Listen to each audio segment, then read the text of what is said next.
Quando estudiosos do futuro olharem para o nosso período histórico, do século XIX ao XXI, talvez eles encontrem um grande tema em comum: a era do petróleo, a sociedade do hidrocarboneto, a busca pelo óleo fundamental que trouxe à tona o melhor e o pior de nossa civilização.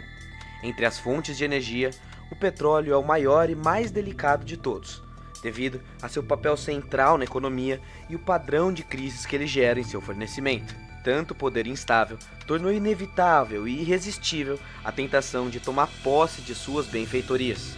Qualquer país que se pretende desenvolvido nos últimos séculos se atrelou ao rico petróleo. Esta substância que na natureza demora milhões de anos para se formar, transformou nações a partir do século XIX, quando a indústria petrolífera foi uma das bases da segunda revolução industrial.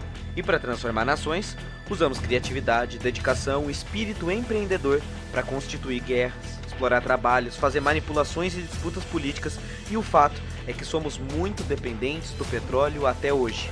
Óleo diesel, gasolina, alcatrão, máquinas industriais, medicamentos e até o pote de plástico da sua casa depende do petróleo. Engenho e inovação tecnológica vem coexistindo a avareza, a corrupção, a ambição política cega e a força bruta. Público ou privado, estatal ou capital na bolsa, desenvolvimentismo ou conservadorismo, essas são algumas das milhares de questões centenárias ao redor dessa riqueza e a discussão disso em alguns países. E riqueza, alinhada com poder e interesse estrangeiro, só podem trazer o que há de mais humano nas sociedades: corrupção. Corrupção e fatos estranhos no mercado do petróleo são fatos diários e isso não é novidade para ninguém. A Petrobras, por exemplo, que você sabe que é a nossa empresa de petróleo estatal e que nos últimos anos virou alvo da nossa atenção, lida com o problema da corrupção desde o início. E se existe uma falsa impressão construída em nós de que o escândalo da Petrobras é recente, eu coloco a mão no fogo e posso lhe garantir: petróleo e corrupção são irmãos históricos e sistêmicos, e não foi fácil amarrar todas as peças desse quebra-cabeça brasileiro para responder uma questão: a Petrobras é vítima ou ré da corrupção? Para entender essa trama por completo e compreender com mais firmeza a profundeza do poço que eu estava escavando, precisei fazer o papel de historiador e voltar no tempo. Para entender a Lava Jato, eu voltei ao início dos anos 2000 e percebi que havia corrupção nos anos 90. Quando lá cheguei, percebi que era importante voltar para a década de 80 e entender como chegamos até os 90. E adivinha?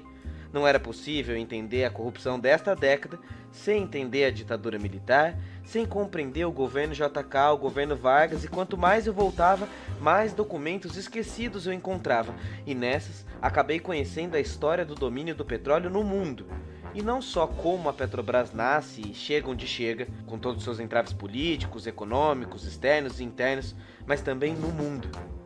Sem entender a era do petróleo, não se entende 2020.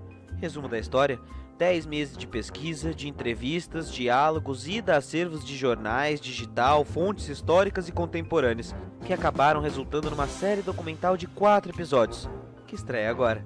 É importante pontuar que esse trabalho de pesquisa só foi possível graças ao Catarse, o financiamento coletivo do canal com assinaturas de cada um e o patrocínio do Sindipetro, o Sindicato dos Trabalhadores do Petróleo, que me concederam total liberdade criativa e de edição desse material. Para demais informações sobre o projeto, acompanhe as redes do Normose nas próximas semanas. Dito isso, aperte os cintos e boa viagem!